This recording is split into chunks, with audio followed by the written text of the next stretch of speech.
Right, hi everybody. My name's Andy. I'm the centre lead at Newcastle Stafford College Group. I've got Rob sat right next to me. The Havoc. Physically close. Yeah. We've lived together for a week in order to make that happen. And then we've got Vic and Jen who are dialing in from Reese Heath, Eurovision style, that we will go to a little bit later. But I just wanted to start off by kind of sharing with you all that we've got quite a big action research group. We've got 9 teachers. The benefits of that, we just had loads of different settings that we were able to get information from and get data from. So we had quite a few colleges across the West Midlands and the North West Midlands region, heading up into Cheshire. And we had, as I say, a big group, which means we managed, I think, to do quite a lot of research and quite a lot of work into our topics and our things. So today is going to be quite a whistle-stop tour because there's so much, and in actual fact, we can't get it all in 115 minutes. So you'll see how we're going to handle that in a second, if I can get my slide to change. Yes, I can. So our title and area was all about improving motivation and engagement, utilising blended learning. So obviously COVID happened and the world shut down. And for us, it was about how do we keep our learners motivated when we can't see them face to face and when they're online. And in actual fact, because we had so many different settings, we had quite a range of delivery models. So some were face to face, some were mixed, some were pure online once it opened up slightly. So we've had quite a varying year. We decided to focus on 2 key principles, as I say, because we were a large group, we felt we could cover this. So it was about the strong teacher-student relationship, as well as the blended learning environment. And it was about using technology to support the learning. We were really keen in September not to establish our action research group with a pre-chosen idea of what our AR wanted to be. So this was formed part of our cycle, which we had a big planning cycle. So you can see our timeline there. I'm not going to go through that in loads of detail, but that gives you a bit of a flavour as to how the year went and what we did as we went through.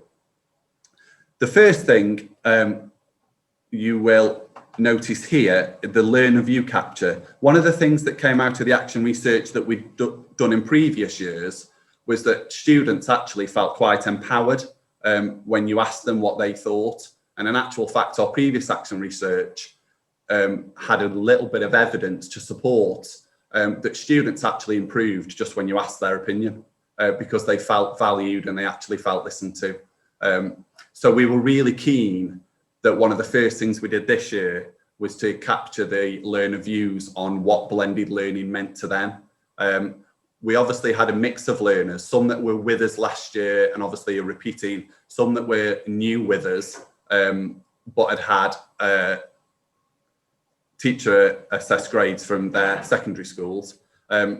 So it was really crucial to us that we got an understanding from their point of view of what blended learning was, the best things about it, the worst things about it.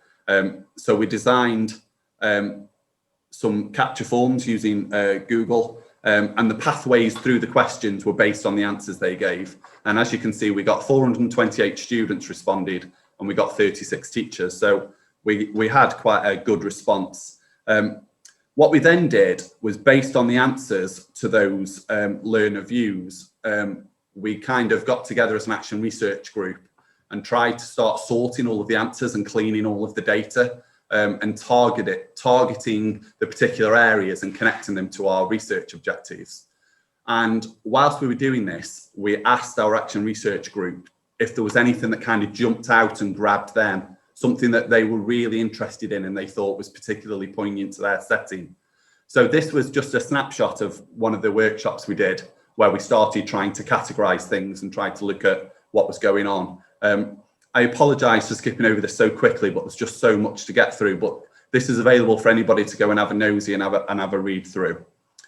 Off the back of this, then, our action research group decided to do mini studies. So each of the teachers kind of took that thing that grabbed them, that kind of one little nuance that they noticed in the results of the questionnaires, and really kind of went deep on that little topic. So you can see we had 8 mini studies. These ran from kind of Christmas through to Easter-ish. And each one of these in their own right could be an action research project. So because we had a big action research group, loosely, it was one group per teacher. We did have some doubling up, and they decided to just focus on this one particular thing in their setting. Now, obviously, we've only got 15 minutes today, and there's no possible chance I could go through all 8. So what I've asked is I've asked for 2 of our action research group to come and talk about their mini deep dive. I've only given 5 minutes each, so it's going to be a whistle-stop tour of 2 of them. Obviously, there are 6 others, so you're going to get a bit of a sample of what we've done, but please, when the report comes out, go and read it, because there's lots more amazing work that's gone on behind the scenes that we just haven't got the opportunity to cover today. So the first one, I'm going to hand over to Rob, who sat next to me, who's going to talk through a few slides. Rob focused on blended learning kind of as a whole and what the opinions were based on some of the responses from the previous survey. But I won't steal his thunder. I'll just pass straight to Rob. Super. Cool. So in essence, I was looking at both staff and student opinions of blended learning, particularly with the effect of COVID. If I just kind of pull through some of the methods. So I completed a student and a staff survey. I'll put all the information on so you can see it at once. And the student survey is comprised of 15 questions. They were primarily closed questions with a few open ones to get kind of more in detail answers. Using Likert scale, and really I had a good response. They were all cross college, so they were a mixture of every different area. 85 responded, 51 were female, 34 male. The teacher survey was 19 questions. It was based on the student survey with, in essence, a few more kind of open answers where staff could explain with a little bit more depth how COVID and how the different blended learning styles have affected them. That was shared with the entire action research group, and we had 10 that were going to complete that. The reason I was, in essence, doing this is at the beginning of the year, I had a number of different kind of options to me. So I had some students that were face-to-face. I had some students that were a mixture of face-to-face and online, and I had some students that were solely online. I only ever saw them online. And I wanted to see if the different kind of outcomes and the different learning experiences that they had, would that be affected? So would my face-to-face students arguably do better than my solely online students? So I had a reasonable mix. The vast majority were face-to-face, but there's some interesting results to follow. So as you would kind of imagine, the vast majority of students did prefer face-to-face teaching. And in fact, 67% said face-to-face was their preferred one. That could be, of course, the type of student we're dealing with. They didn't really sign up for an online course. This is totally an unprecedented time. And these type of learners struggle quite massively. So the next was a combination of both. So they liked having online and face-to-face. And then thirdly was like the online lessons. And that kind of came throughout the survey, as you will see. 71% of students in themselves actually thought that it was more effective being face-to-face. They felt that they learnt more, they thought they took more in. We did have a kind of diehard 20-ish% or so that preferred the solely online model, and they thought that remote learning in itself was better. They actually thought, as you will see throughout, that they progress more and they achieve better. This is 2 graphs, and they are showing a ranking confidence. So before the lockdown, before we entered into all the different various lockdowns, what was their confidence ranking with maths? And then currently at the end of the kind of lockdown, how did they perceive themselves? As you can see from the graph, there is a shift, and it was a drop of about 0.47. So just to give you an idea, 10 was the highest confidence and 1 was the least. I also asked the staff a very similar question to this, but the staff's drop was even more substantial. It was an average drop of 1.1, and they are imagining a typical student. So either the staff were very pessimistic or the students were very, very optimistic. We'll have to see where we go from that. A lot of students did feel that their grades suffered in this time, and they thought that about 64% of them thought it was having a negative effect on their progress. and they felt that they were learning less at home during the lockdown period. But then again, interestingly, we had a small portion of students who felt that the progress was improving. So maybe the distractions of, say, a college classroom and the focus that they had at home, it would depend entirely upon their kind of learning environment. Obviously something for further study. 54% of the students we surveyed felt they actually completed less, and this was kind of married with the staff. So staff thought students were completing and sending in far less work than they would have previously done in a face-to-face lesson. And that is, again, it's something at the time. It could be, there's a lot of different reasons for that fed into that. This one was quite a worrying one. We thought that 73% of the students had some issues trying to access the material, be that, connection issues with the Teams platform that we used or with Wi-Fi issues. And a significant 11% of those said the issues were so kind of frequent that they thought it was going to affect the progress, it was going to affect the grade, they were going to do worse overall just because they simply couldn't access it. There we go. So just to kind of go on to the staff results. So these were further things that we asked the staff. I'll put them all on so you can kind of see them at once. We asked them very similar questions to a point, but allowed them to expand furthermore. Staff and students both noted a decrease in their mental health and felt that the kind of social isolation aspect of it was really getting to them. Staff, as a kind of rule, were spending longer. On average, it was 2.85 hours extra in order to plan to meet the needs of the students and to make sure that you've got good learning and learning outcomes taking place. 80% of those staff that were surveyed noticed an increase in administrative tasks. So, regularly checking the attendance and following things up. They found it a lot harder to do that at home. There was also issues of adapting their own home. So a lot of people were just working from a kitchen table, say they maybe didn't have their own office. And a lot of the specialist equipment they required, often that they paid for. So things like extra monitors, graphic tablets, headsets, to name a few things. Physical issues as well, because, we go into teachers to walk and kind of, use a classroom, sitting in on a desk all day. You get back, you get neck pain, and continually staring at a screen, and a lot of issues that come from that. The well-being in itself was like a significant drop as well. Staff noted a large kind of lethargic approach, and they felt it was a lot harder to kind of work at home. And then just to end with the 80% of staff felt that this was possibly one of the hardest academic years they've ever actually faced in their teaching career. So some very interesting results. I'm going to pass back over to Andy. Thanks, Rob. Okay, so I'm going to jump straight over to Vic and Jen at Reseith. So I think if I stop sharing, then I'll click the right thing, then hopefully they can start sharing their screen and go straight into their bit. Okay, I've not used Zoom to share a screen before, so hopefully... Good. Well, we'll all sit quietly and watch you struggle instead of talking. Yeah, hopefully this runs smoothly. There we go. Yeah, can you see that? Yes, wonderful. Okay. Okay, thank you, Andy. So I'm Jen, and this is my colleague Vic from Reseith. And we chose to focus our project on the concept that many students struggle to ask for help during an online lesson. Now, this was first highlighted to us as an issue when we analysed the results of the wider collaborative survey that we did as part of our Action Research Network. So we narrowed it down a little bit, and we chose to focus on two research aims, and they were: what are the influencing factors behind why students don't like asking for help in an online lesson? And secondly, what practical strategies can we use as teachers to help students to overcome this? Okay, so when we began the wider reading, it quickly became apparent that actually this is quite a big issue. There was so much research out there. We did manage to narrow it down to two main studies which closely linked to our project.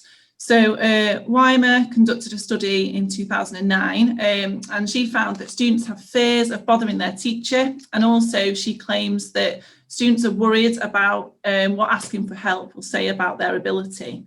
So she says that students really need to be continuously reminded by the teacher how important it is that they ask for help. Another study, Lammers, provides support for this. he investigated the factors which influence why a student won't ask for help in a lesson, and he found that students have fears of looking stupid in front of their friends, and also their perceptions they have of their teacher, and also their teacher's willingness to actually help as influencing factors. And he also agrees that students need to be continuously reminded to ask for help during the lesson. So when we came to the data collection part of our project, we were actually in a national lockdown, which obviously limited the methods that we had available to us. We decided to go with an online form, and we disseminated that to our post-16 GCSE research students, as well as our functional skills students. Now, these students were studying for a wide variety of main qualifications. So that includes construction, agriculture, food tech and public service students. In total, we got 189 responses, which we then analysed. So of the 189 responses, 49% said that they felt uncomfortable asking for help in an online lesson. 27% said that they've never asked for help before, and 16% said that they would never ask for help even if they felt like they were stuck. Of the 49% who said that they felt uncomfortable, two main themes emerged in terms of reasons why. So firstly, we noticed that the students didn't want to look stupid in front of their peers. And secondly, they said that they didn't like other people hearing them ask for help. So we thought that this was particularly interesting because it directly links to Lammer's finding, who said that students have fears of appearing stupid was an influencing factor. We also asked the students what we could do as teachers to encourage them to ask for help. Now, most students actually chose not to answer this question at all. And many of them who did answer actually wrote words to the effect of, the teacher can do nothing to encourage me to ask for help. But we did receive 51 open responses. And of those 51 open responses, 35% of students said that regular reminders would be helpful. Again, backing up what we found in our literature review. We then asked students what teachers could do to actually help them in a lesson. And they came up with lots of ideas here. So we had 12% of students suggesting that they would really benefit from slowing down the pace in the lesson. So less content to be covered and us to take it a lot more slowly. 27% of students suggested that private messages from their teacher would help remind them that they needed, that they had the opportunity to ask for help. 14% of students also suggested that they would like a safe space, for example, a breakout room where they could privately ask for support. And 23% of students suggested that they would like one-to-one follow-up support after the lesson had finished. So in terms of recommendations, firstly, we said that wherever possible, it's really important that the teacher delivers the face-to-face lesson and their online lesson to the same class. So this would help to build stronger relationships. We also said that we need to explore ways to develop a safe space. So just like Jen mentioned then, like perhaps a breakout room or a support session after the lesson. And also we said that it's important that we consider including less content in the lessons so that the pace can be slowed down, and this will allow students time to practice their skills. Another thing that we're recommending is that lesson delivery is kept to 1 hour at a very maximum, and then any extra time. So in our case here at Reeseath, we have 1.5 hour lessons. So the last 30 minutes of the lesson, whilst many students would be taking part in the teacher set activity, the other students who require help could be accessing the one-to-one support during that part of the lesson. And then our final recommendation was that staff have access to CPD on the theme of providing meaningful support to their students during an online lesson. We're obviously very conscious that this support and the strategies that teachers need to use is manageable alongside the other pressures of an online teaching and learning environment.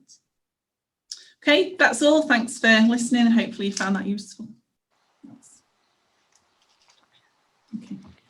Super, thank you. Sorry, Andy, are we back to you, Andy? Yeah. Sorry, I was just trying to unmute myself, and I know I can do. Okay, so as I said before, I haven't got long left. I don't want Josh to start shouting at me for running over. So these are the 8 mini studies that we did. All of the information and everything that we captured on this Padlet. So feel free to head there, go and have a look what we did, all the questionnaires, everything that we've used. This was kind of our online bucket where we put all of our information, so we could all access it any time, and it's got links to a few other Padlets in there. So if anybody wants any more information, please head there. And I just want to go right back to the start. Oh gosh, Rob's animations, and just kind of point out that I think, and perhaps this is a bit flamboyant of me at the end, but I just wanted to shout out to all of our teachers, because I think you all are superheroes, really, because this year has been such a strange year. And then they've got me banging on the door asking them to do an action research project. And they've turned up every meeting, and they've approached everything with such professionalism and energy and enthusiasm that they pretty much, they are superheroes. And I'm just the evil villain up the corner making them do all the work. So I just wanted to finish there